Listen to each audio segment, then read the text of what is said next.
Llevo un poco más de un año haciendo videos, pero creo que solamente hasta hoy comprendí de qué quería hablarles. Se cierra una etapa y quiero explicarles por qué, pero para entenderlo tenemos que retroceder 18 meses. Todo comienza queriendo hacer un video de arquitectura, específicamente de la ciudad subterránea de Montreal. Sin saber nada de grabación o edición, ni mucho menos de cómo hablarle a una cámara, me dedico 5 horas a producir mi primer video. Creía haberlo hecho increíblemente bien. Me tomó 2 meses editarlo. Se lo comparto solamente a un amigo y él me dice: me sentí como en una clase universitaria de arquitectura. Teniendo en cuenta que quería hacer algo didáctico y relajado, fue el comentario más nefasto, pero sobre todo más honesto que pude recibir. Ese video lo puse en un baúl, pero volveremos a hablar de él más adelante. Así que después de asumir mi primer fracaso videográfico, la vida, o más bien mi hermana, me lleva a visitar Brasil por primera vez. Y estando ahí, me doy una segunda oportunidad en medio de la selva, tratando de explicar cómo funciona una maqueta gigante. Y al estar en este sitio surge la necesidad de un alojamiento, así que comienzo a documentar mis estadías, pero nunca imaginé que terminaría conociendo el hostal de containers más grande de Brasil y aún sin saber que el próximo destino comenzaría a cambiar mis aspiraciones cinematográficas para siempre. En Río de Janeiro me animo a visitar la favela más grande del mundo y al estar ahí pienso en todos aquellos videos que se dedican a mostrarlas con una perspectiva absolutamente negativa, pero yo prefiero comenzar a hacerme preguntas. ¿Por qué existen esos lugares? ¿Cómo aparecieron? ¿Quién las puso ahí? Y las respuestas que me encontré no podrían sorprenderme más. Ahí conozco a César, una persona que rompe con todos los prejuicios que yo podría tener. Y justo ahí algo comienza a decirme que si bien la arquitectura es un tema importante, comienzo también a sospechar que pueden ser aún más interesantes las historias de las personas que habitan en esos lugares. Y nunca me pude imaginar lo que iba a suceder. Esa sospecha la confirmaría con la historia oculta del estadio más mítico de todo el mundo. De Río de Janeiro aprendí 2 cosas: que el estadio Maracaná, a pesar de ser una instalación deportiva, se convirtió en una herramienta de destierro para las personas menos favorecidas. Y de las favelas aprendí que la bebida más deliciosa del mundo hizo que se postergara la abolición de la esclavitud. Así que sin quererlo, descubro una de las raíces de la inequidad social que se vive en ese país hasta el día de hoy. Y es por eso que cuando regreso a Canadá, comienzo a ver las cosas de una forma diferente y comienzo a pensar en las raíces de este territorio. Al indagarme sobre el origen de Quebec, me encuentro con la casa mejor conservada de la época de la colonización francesa. Una casa absolutamente preciosa que me permite visualizar el día a día de los primeros colonos en estas tierras. Pero ¿saben qué fue lo más fascinante de visitar este lugar? El descubrir la historia de 700 mujeres valientes que sin ningún tipo de información hace 400 años atravesaron el Atlántico en pro de construirse un mejor futuro.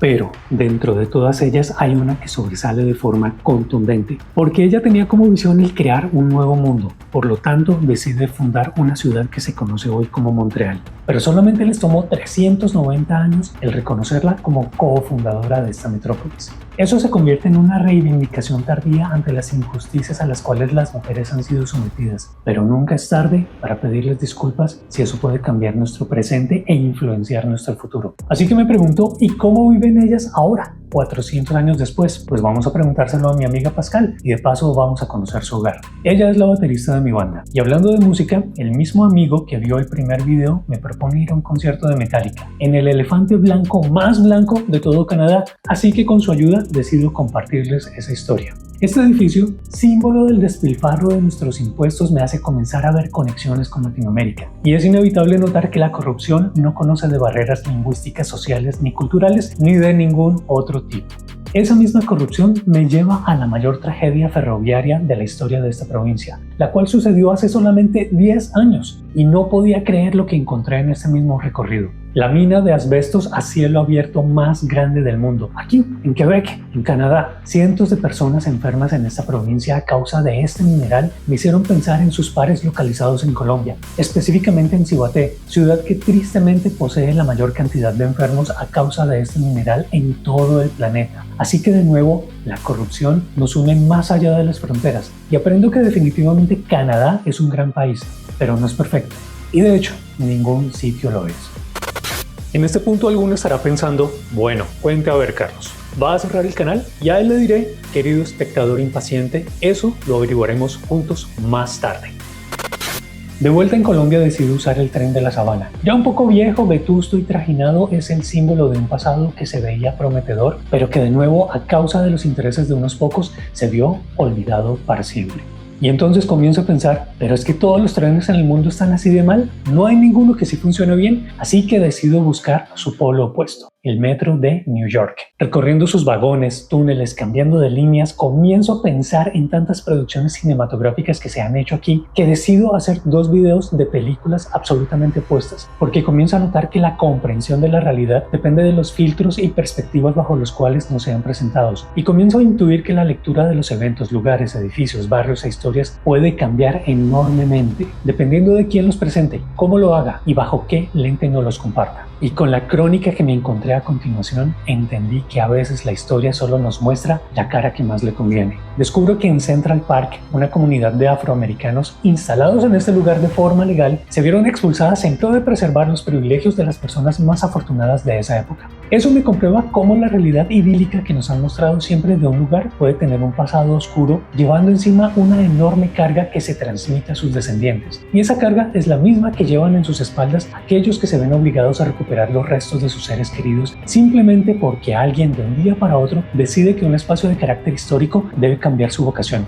solo porque sí. Las conexiones que veo aquí y allá son cada vez más fuertes y más frecuentes. Y ahí comienzo a preguntarme, ¿pero es que nunca hemos logrado hacer las cosas al derecho más o menos bien? Y no imaginé que el Perú me iba a dar inmensas lecciones de grandeza en ese sentido. Me encuentro en una ciudad que después de 500 años sigue intacta, un ejemplo del balance entre el hombre y la naturaleza. Conozco la magia y la humildad de sus habitantes, quienes siempre tienen la puerta abierta para mí, pero antes que nada, una sonrisa absolutamente desbordante. Visito Machu Picchu y esos sentimientos de admiración simplemente se consolidan. ¿Cómo es posible que este sitio y una civilización ya desaparecida tienen tanto por enseñarnos? Es que las soluciones a nuestro futuro de alguna forma se pueden conectar con nuestro pasado, y eso me lleva a darle una mirada al lago navegable más alto del mundo. Un sitio que vivió en el pasado en total armonía con su entorno, ahora comienza a ver su extinción, poniendo en peligro la existencia de 3 millones de personas, mientras yo vivo en uno de los países con las mayores reservas de agua dulce de todo el planeta. El visualizar un futuro poco prometedor me hace pensar en el final de los tiempos, pero de alguna forma esto se conecta con películas, series, música, arquitectura, Canadá, y termino enfrentándome a mi primer fracaso. La ciudad subterránea de Montreal está de vuelta, pero ahora explicada bajo una perspectiva diferente. Y si hablamos de arquitectura en Montreal, ¿por qué no compartirles mi mayor logro profesional en esta ciudad? Un edificio al cual 56 familias pueden llamar hogar. Esa historia se las compartí hace 8 días y ahora estamos aquí, juntos, mirando hacia el futuro, que espero podamos ver un poco más prometedor. ¿Qué aprendí después de hacer 60 videos? Muchísimo. Investigación, lectura, edición, mezcla, comunicación, diseño gráfico y muchísimo más. Pero sobre todo descubrí una nueva pasión, compartir historias. ¿Pero historias de qué? Porque ese es el meollo de todo el asunto. En un principio pensé que de arquitectura, pero si se dan cuenta, mi profesión abre la puerta a otras conexiones a través de la música, el cine, las tradiciones, la historia, las injusticias, los sueños, entre muchos otros. Así que un año después de haber comenzado a publicar videos, he llegado a la conclusión que mi tema no es la arquitectura, en realidad es la cultura. Los datos curiosos, las historias ocultas, el pasado o los sitios de los que nunca hemos escuchado hablar pueden contribuir a evidenciar nuestras similitudes, comprender el mundo, el presente y el futuro. Quiero pensar que así es. Pensando en aquellas personas que han encontrado algún valor en mi contenido, comencé a preguntarme, ¿y si pudiese en un solo video compartir 2, 5 o 10 veces más información? ¿Será eso posible? Y es para allá para donde nos vamos. Estamos viviendo en una época increíble, donde la interacción entre seres humanos, lugares e información es cada vez más intensa. Veo infinitas conexiones entre temas, eventos, personajes, libros, canciones, edificios, películas e historias que de una u otra forma nos pueden ayudar a enriquecer nuestra visión de la vida. Así que, ¿se acaba atravesando paredes? Claro que no. Si me tomó un año medio comenzar a hacer videos, por el contrario, son cordialmente invitados a participar en su evolución. Así que por aquí nos veremos todos los domingos en la mañana.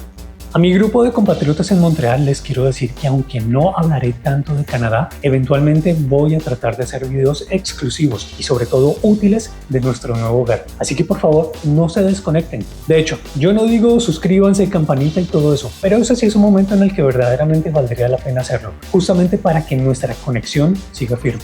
En el momento menos pensado los sorprendo con un video local. Les envío un abrazo y nos veremos a la próxima.